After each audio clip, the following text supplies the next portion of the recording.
Здравствуйте, дорогие друзья! Искренне рады вновь приветствовать вас. И сегодня мы побеседуем с уважаемым Игорем Михайловичем Даниловым. Здравствуйте. Игорь Михайлович, ну вот в прошлой передаче мы говорили о том, есть ли корреляция между здоровьем человека и его работой над собой. И всегда ли здоровый дух, он обитает в здоровом теле. И вы знаете, я хочу выразить вам благодарность огромную за то, что вы щедро делитесь с нами знаниями, и даже через такие житейские и мирские темы личность на самом деле получает огромное укрепление на духовном пути. А еще вот знаете, в который раз ты понимаешь, что есть определенные законы физики этого мира, которые четко, безукоризненно работают, несмотря на то, знаем мы о их существовании или нет, понимаем мы их или нет. И вот знаете, Игорь Михайлович, в одной из передач мы говорили о том, что снижение напряженности электромагнитного поля, оно очень серьезно влияет на людей. Оно сказывается и на здоровье человека, и на его ментальном здоровье, да, то есть на поведении, на психологическом состоянии человека. И это действительно так, потому что все-таки мы, люди, очень такие сложные объекты, даже с таким сложным электромагнитным строением и с кровью магниточувствительной, и мы очень чувствуем все вот эти изменения в электромагнитном поле. А вопрос такой, Игорь Михайлович.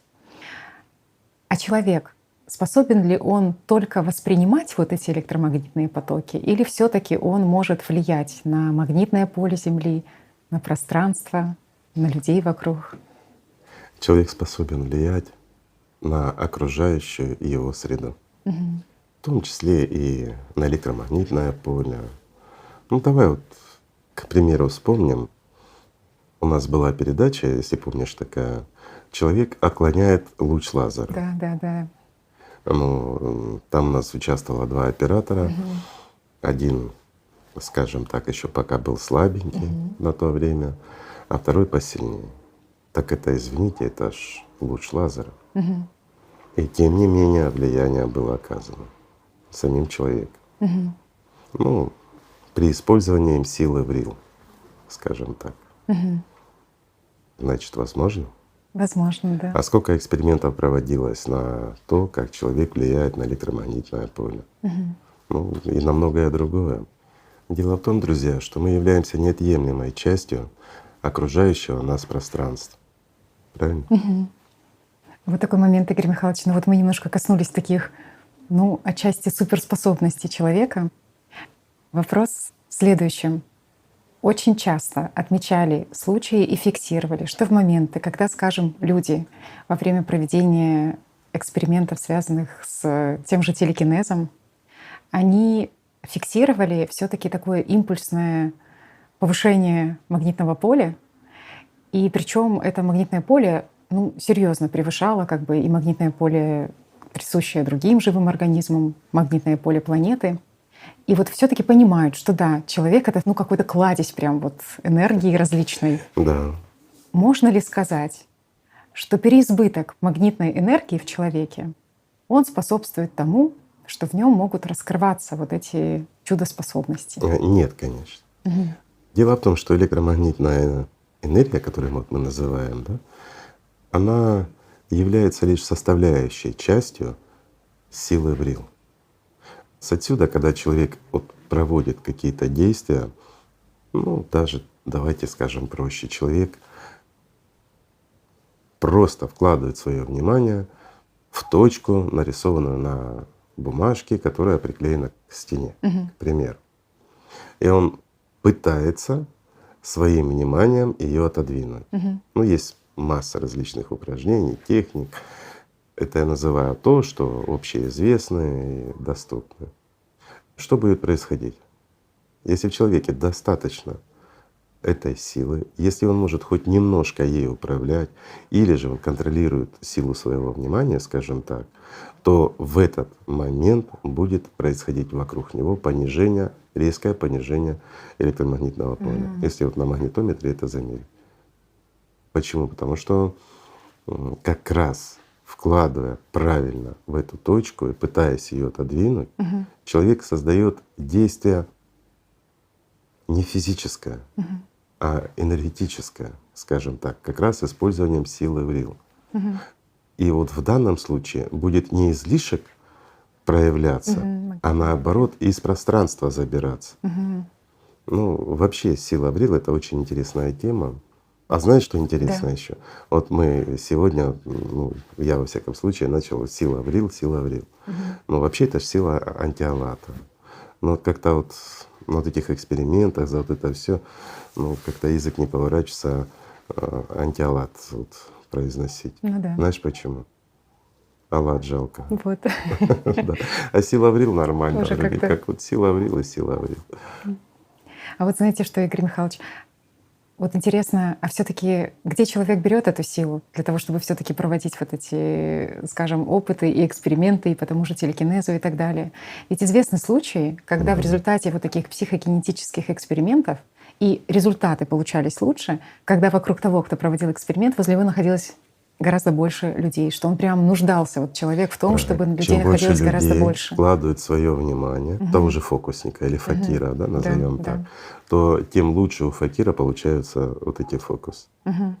Вот любое действие, оно очень энергозатратно. Мгм. А я когда-то говорил, приводил пример такой, помнишь, что если мы положим перышко на кончик иглы и накроем это все там стеклышком, ну, бокальчиком каким-нибудь, то все жрецы мира, как бы они ни напрягались, они не смогут даже шевельнуть это перышко. Так же ж? Мгм. Но в то же время есть люди, которые, ну, компас шевелят, Кулагина, например, да, Мгм. предметы Да-да-да. передвигают. А есть люди, которые, ну, способны, скажем, несколько человек, даже большую тяжелую машину передвинуть. То есть много тонн способны смещать, используя силу Врил. Мгм. То есть получается, что когда люди Мгм. находятся в зрительном зале, где человек, я не Конечно. знаю, там сгибает ложки, вилки, Неважно.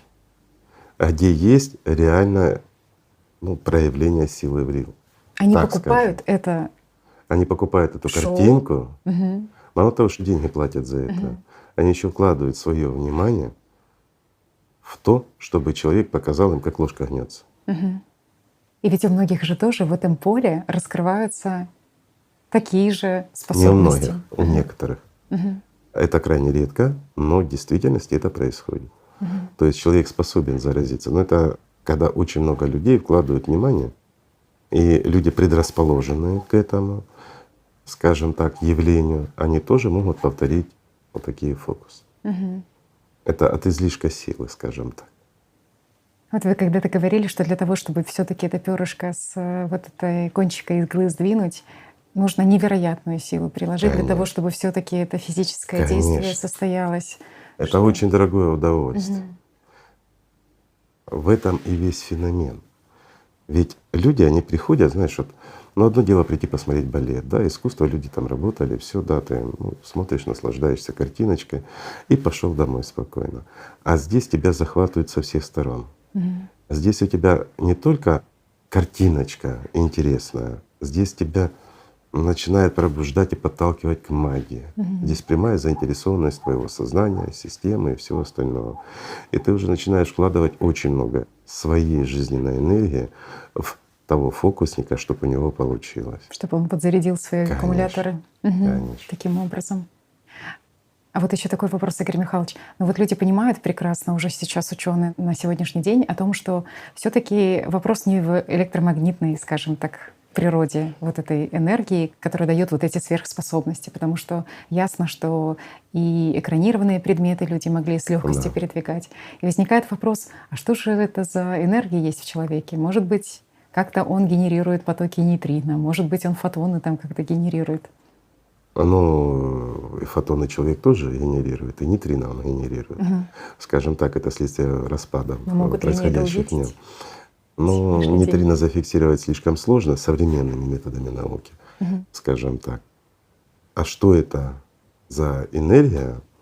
Ну, знаешь, я скажу проще. Человеческие возможности, они огромны. И слава Богу, друзья, что от нас эти знания, ну, скрыли давным-давно. И это хорошо. Слава Богу, что в миру не существует инструкций, как пробудить в себе в действительности эти силы. Человек на многое способен. Мы даже не представляем, фантасты даже этого не описывают. Мгм. Ну, где-то они перебирают, конечно, но в действительности, что мы можем, многое. Мне запомнилось, как вы говорили, что мы можем здесь лишь наблюдать какие-то действия, и они нам могут казаться абсолютно, ну, как бы одинаковыми, что действия одного человека, что вот его же действия в другой точке времени, но в зависимости от его эмоционального состояния, Все меняется. на уровне Это энергии происходит. ну, конечно, понимаешь, мы вот сейчас с тобой говорим о физике. Это не магия, это физика. Мгм. И мы говорим о той физике, которую мы как человечество еще не постигли. Понимаешь, вот я приведу простой пример. Опять-таки, давай возьмем самое простое действие, которое, ну, может повторить любой.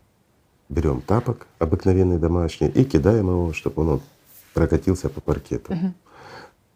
Что мы можем Зафиксировать. совершенно правильно? Это видеонаблюдение. Потом мы можем померить, ну что мы можем, электромагнитное, Да. колебания, можем там отклонения какие-то замерить, температуру. Ну, опять температуру для того, чтобы зафиксировать на таком уровне, это нужны приборы, способные там 1/10000000 часть градуса вот эти колебания фиксировать. И здесь есть тоже парадокс. Смотря с каким настроением человек это кидал.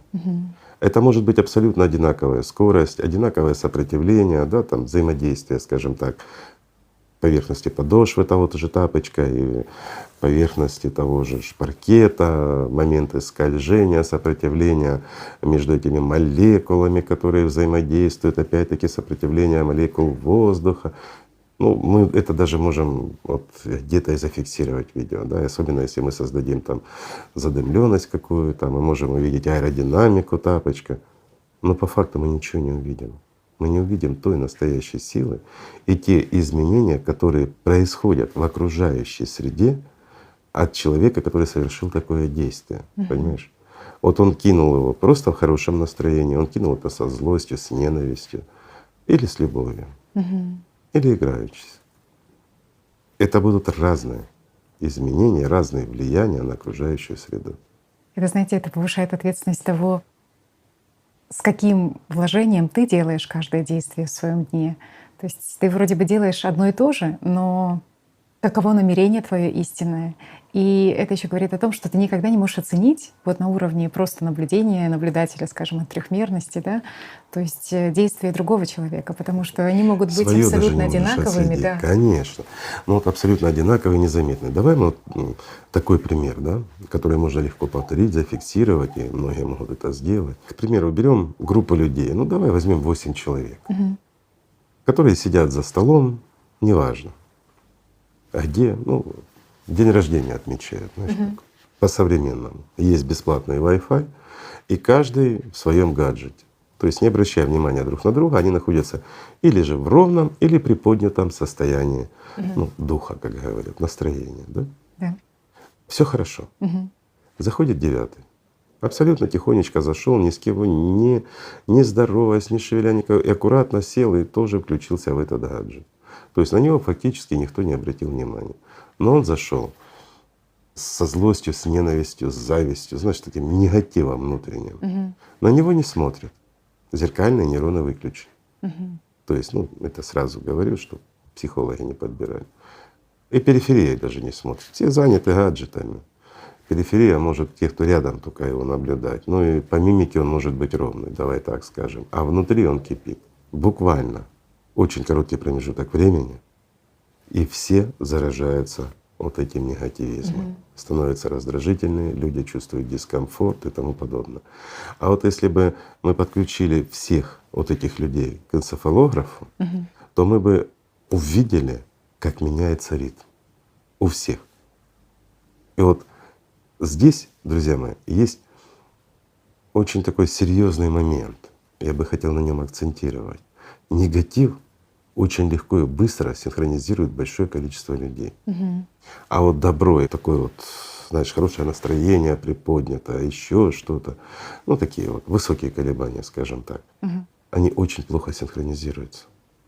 То есть если мы заходим веселый, хороший, в прекрасном настроении в группу, где сидят 8 человек, перепуганных и подавленных или раздраженных, то своим хорошим настроением мы настроение им не поднимем.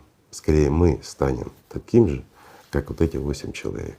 Что является щитом, иммунитетом в таких случаях для человека каждого, для того, чтобы не поддаваться такому воздействию? Знаешь, вот смешно, но единственный хороший, действительно работающий щит — тот экран, который действительно реально человека экранирует от других людей, от воздействия.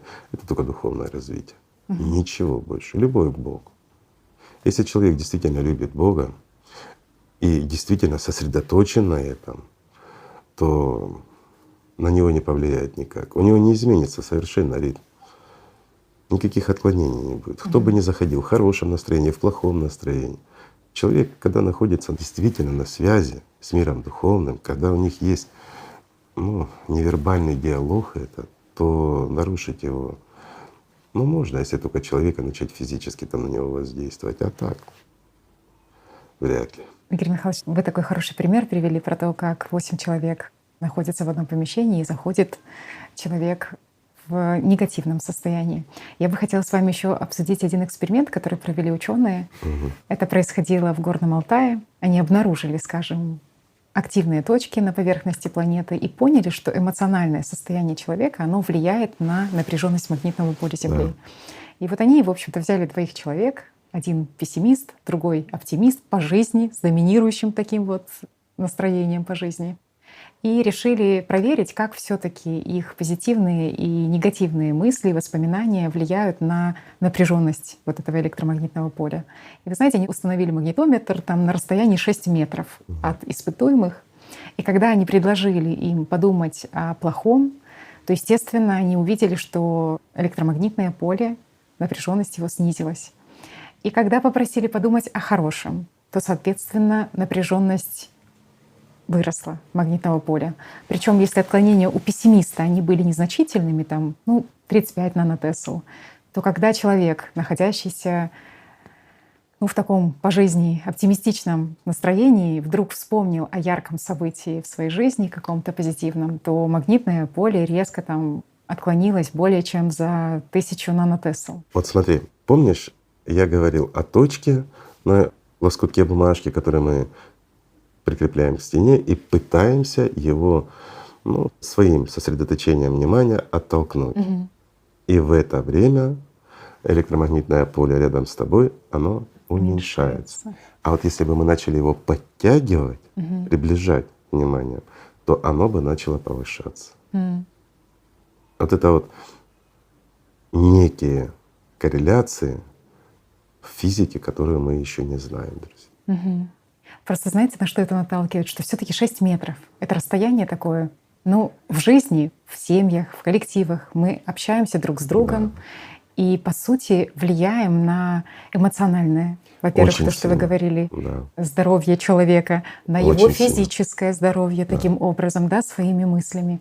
А вопрос: если человек идет по духовному пути, может ли его сознание и должно ли его сознание из пессимиста стать оптимистом? Произойдет ли такая эволюция Не произойдет. для сознания? Вот если человек пессимист по жизни, то его сознание так и останется пессимистом. Единственное, что человек может научиться, это как личность контролировать. Это не может, а должен, если он стал на духовный путь. Другого выбора нету, друзья. Если становишься на духовный путь, первое, с чего начинается, это контроль сознания. То есть шайтана надо обуздать. Если не обуздаешь шайтана, о какой духовности может идти речь? Что бы ни делал, можешь зажечь все свечки во всех храмах мира, все будет бессмысленно. Почему? Потому что огонь будет держать шайтан перед теми свечами, которые ты зажигаешь, а не ты, друг мой. Поэтому очень важно в первую очередь это обуздать, дисциплинировать, или, скажем так, покорить этого шайтана, чтобы он был послушным. И тогда, да, человек может измениться, как говорят, знаешь, по характеру.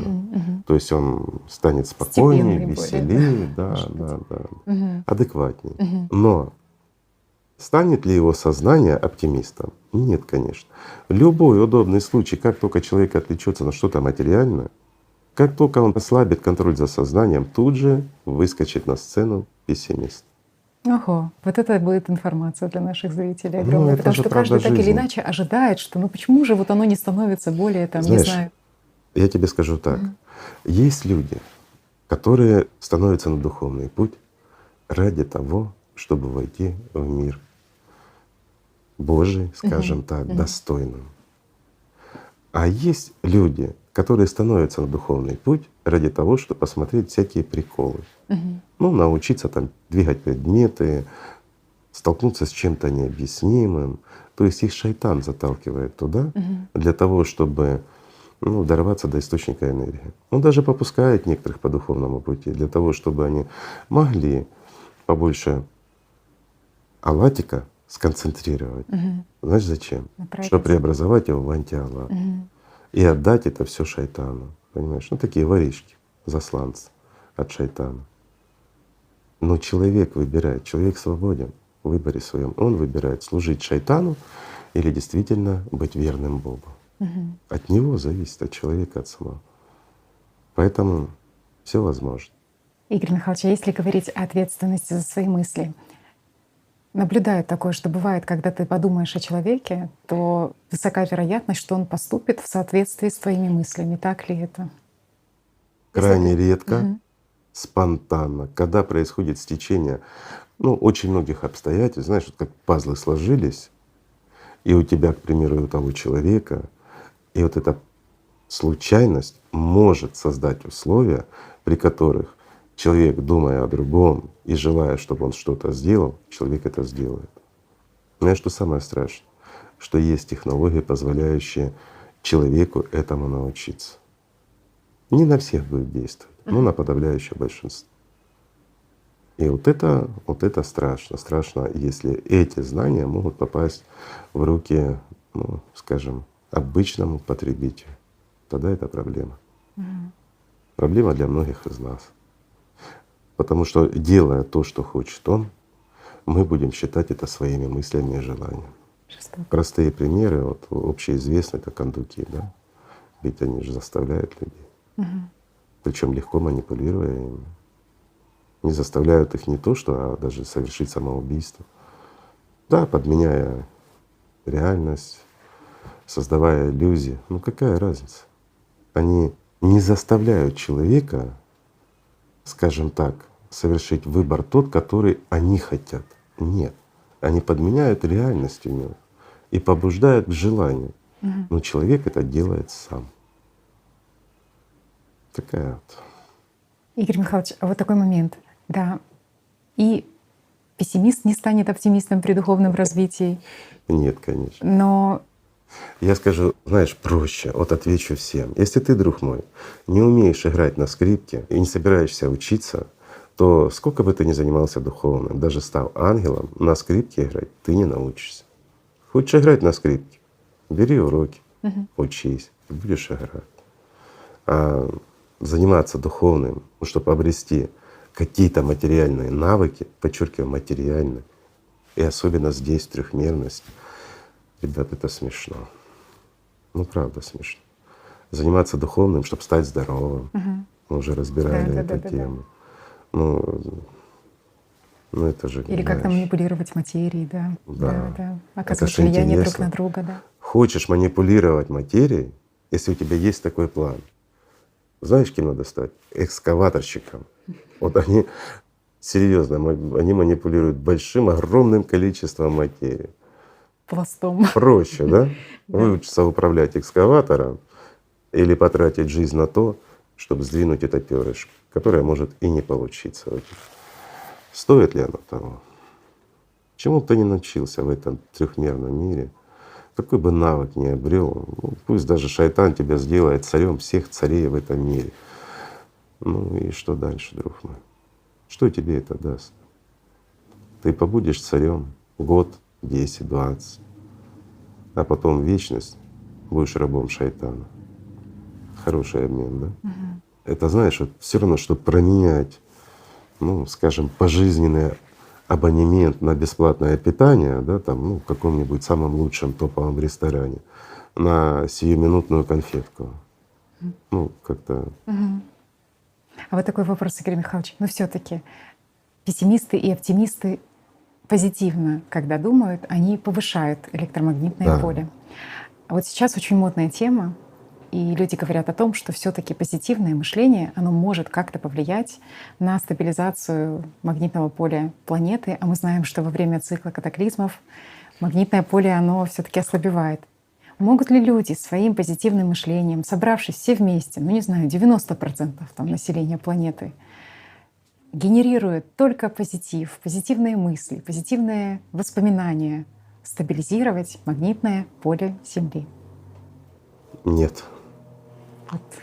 не получится. Знаете почему, друзья мои? Потому что совокупное количество энергии в нашей сфере, оно гораздо меньше, чем внешнее воздействие, которое идет сейчас. Это интересно. То есть та энергия, которую необходимо противопоставить вот этому воздействию, на данный момент ее в человеке в таком объеме нет, несмотря на то, Ее что он является огромной вообще у кладезью. человечества доступа к такой энергии нет. Я отвечу так.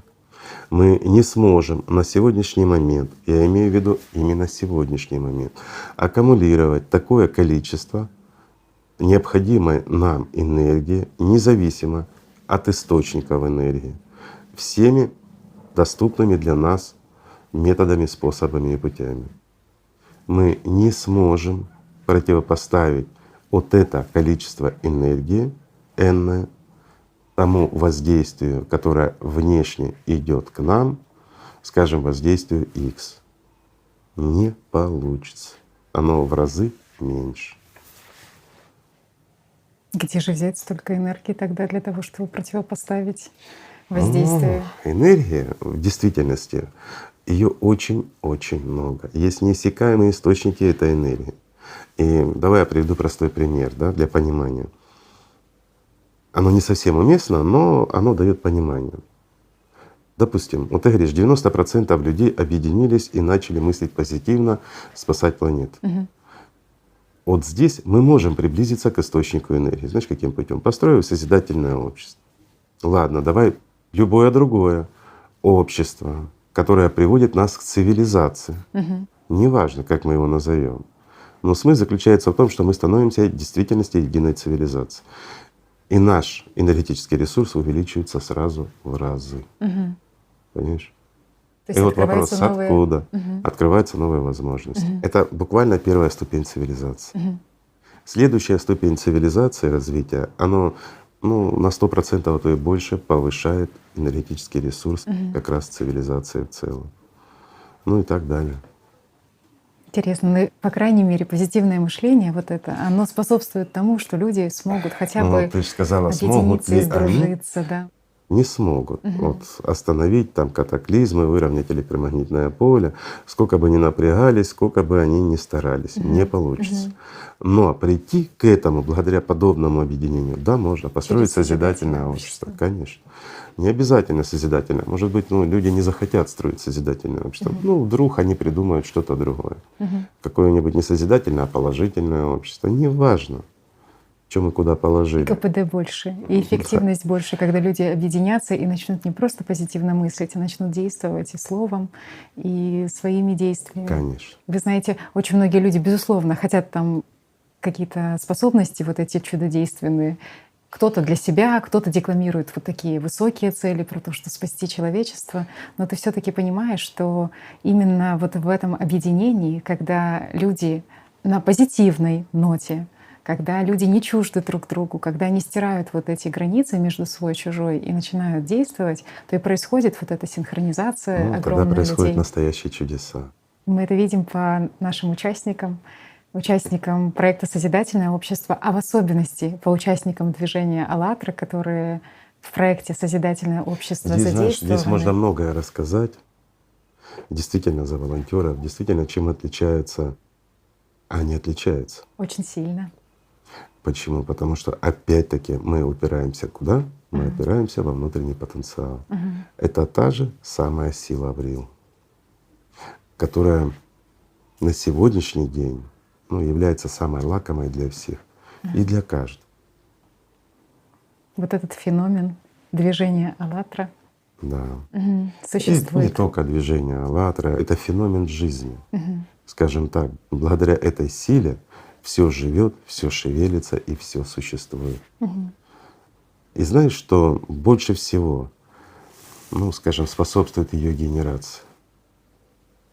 Вот эта сила Эврил, которая в действительности способствует тому, чтобы люди совершали настоящие чудеса. Мгм. Любовь. И она же является огромным вот этим И она является щитом, предтечей иммунитетом этой и силы.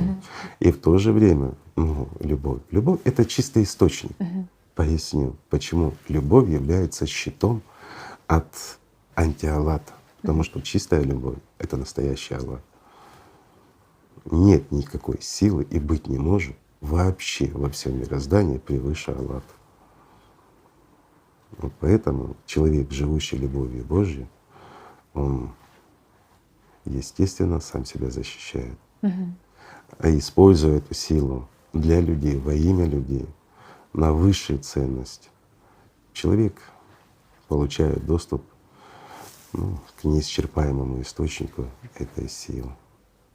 Так что, друзья мои, все начинается с любви. Так что давайте просто начнем любить друг друга. Спасибо, что были сегодня с нами. Огромное Спасибо. спасибо, Игорь Михайлович, вам.